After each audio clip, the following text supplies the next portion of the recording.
The spiritual path, it's simpler than you think, right? Most people hear words like acceptance or surrender, detachment, and I think they immediately misunderstand them. So let's tackle this. They think it means I stop caring, or I give up my goals, or I become passive or numb, right? And that's not what any of this is pointing to.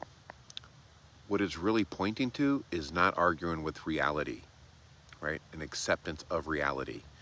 And let me give you a very ordinary example that you may have experienced today, right? You're driving, there's traffic, you're late.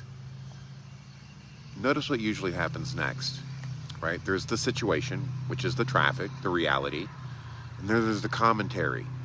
This shouldn't be happening. People are idiots, right? I can't believe this. That second layer is where most of our suffering comes from, right? As we're saying these things, our body is experiencing them, we're feeling them. So now imagine the same traffic.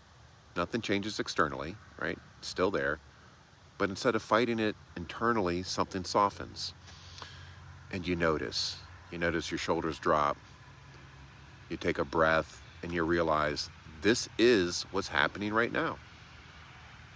You still care about where you're trying to get to. You still drive responsibility. You haven't given up.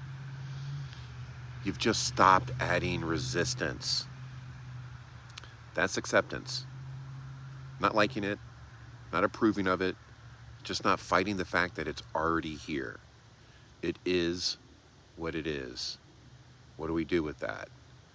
And another way you can see this is, because I just got back from the beach, is the old analogy you heard about holding sand, right? You want to hold sand in your hand? Well, when you squeeze your hand because you're afraid of losing it, it slips through faster. But when you relax your hand, it stays. Life works the same way, right? The tighter we grip outcomes, people, identities, who we think that we are, or how the way that we think things should go or be, the more friction we create. So detachment doesn't mean that you don't love. It just means you're not choking what you love. You're not squeezing it like the sand. And so when you hear teachers say things like there's nothing to achieve or just surrender, they're not saying stop growing or stop caring. They're saying stop fighting what's already true. Because peace isn't something you build later, right? It's what's revealed when the fight stops, when the resistance stops. And here's a simple experiment to close with. No beliefs or dogma required. Next time something frustrating happens, notice the thought that's going to come up that this shouldn't be happening. Then quietly acknowledge.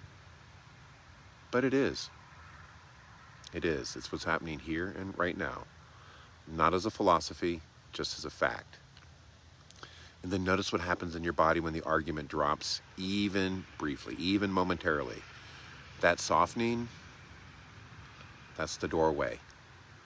You don't need to become someone else. You don't need to get anywhere. You're already here. The only thing that creates distance is arguing with what is, resisting reality.